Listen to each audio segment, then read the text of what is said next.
balik tayo sa bukid at meriendahin natin yung gumagawa ng makina.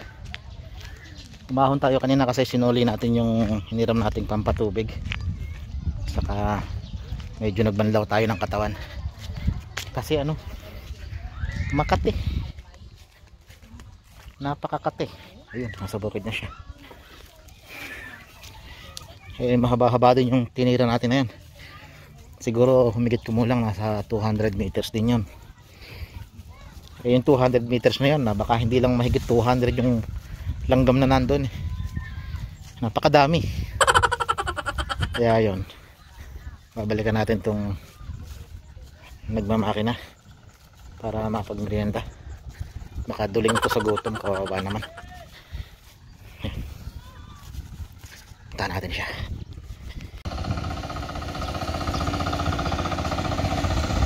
Yun.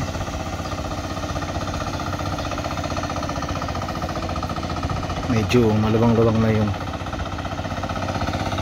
namamakina. Ayan. Konting kembot na lang tapos na yan. Tawagin natin siya para magmerienda.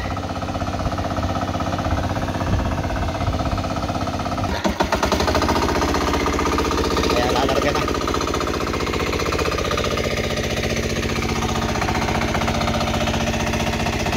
Napakalabo naman ng camera.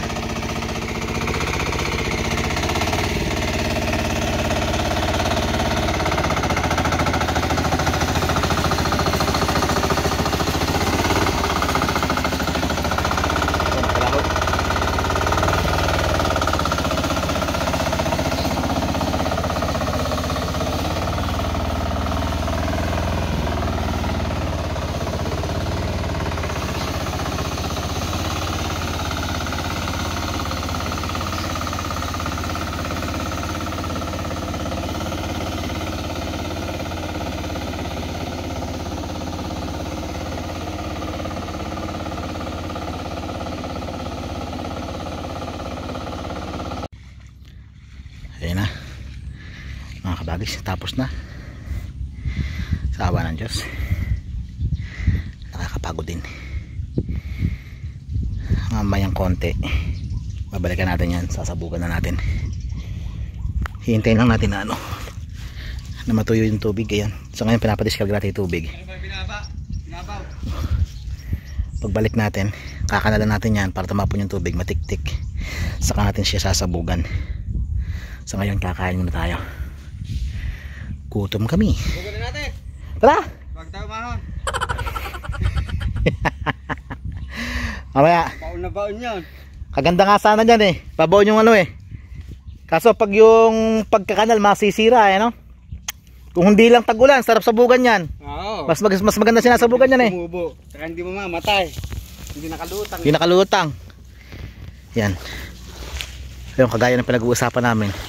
Yung ganyang kalilinang lang, yung lalo na yung mga magsasaka din na katulad ko, alam nila yun, pagka ganyang kalinilang lang tapos sasabugan mo siya ng palay, mas maganda kasi yung palay lulubog siya. Kaya naman nun, kapag ka maibon, hindi mabubunot ng ibon. Hindi mabubunot ng ibon yan kasi nakalubog siya. Tapos yung palay para siyang madidilig. Hindi siya parang didilig siya. Baon na baon yung palay. Purahin talaga yun eh. Kila ano yun eh. Kila Rubel. Nakasanla sa kanila. Ayan. Yun nakuha. Malalim yun eh. Yan, mapalalim yung pwesto na yan eh. Yan. Dito, dimidiskarga ng konti dito. Kailangan matuyo ito. Papatuyuin natin yan. Yan. Yan ah. Ganyan ang mangyayari dyan. Maganda yung pagkakalinang. Yan ang kagandahan ng masunuran yung linang. Kaya sinasabi mo ginanon. O kaya hinaplos ng kamay. Yan. O paano mga kabagis? Mamaya uli. Alam ko na medya. Oo. Likat pala. Likat. Mamaya babalik uli kami. Sasabugan namin yan. Hindi ka naghahanap lang tayo ng kamatayan no? Eh mga isang oras pa. Yun na nga. Ayan mga kabagis, ayawan na muna. Balik ulit mamaya, kain muna, pahinga ng konti.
One eternity later.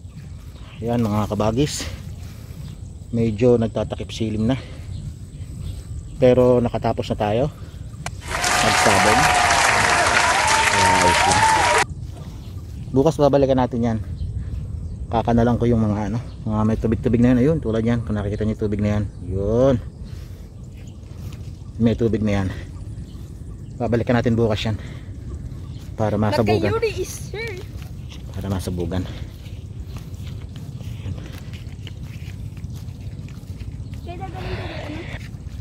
Yan. Oh, uso pa tubigan doon sa gawin na yun eh. Kaya may ingay yung makina doon. Yan, katulad namin sila. Nagsisipag patubig, nagsisipag araro.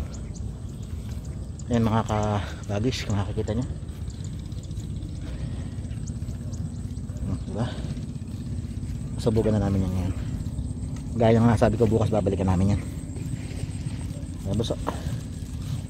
What's up mga kabangis? Yan, si Makaturo. Nakayuri. Subscribe kayo sa ano niya, sa channel niya. Sa mga hindi po nakakalam. Sa mga hindi nakakaalam, sa YouTube channel. Pwede. Dire-diretso na. Eh kaso iniaaho nila yun eh. Tatakot sila eh. Ayun mga kabagis, bukas ulit. Hanggang sa muli, ingat tayo palagi. See you tomorrow. Pero yan, tingnan nyo muna. Yan yung takip silim sa amin dito. Yan, yan ang takip silim. Yan, di ba? Puro kabundukan kami dito. Ganyan kami dito sa bukid. Puro kabundukan. O siya. Hanggang sa muli mga kabagis. Ingat.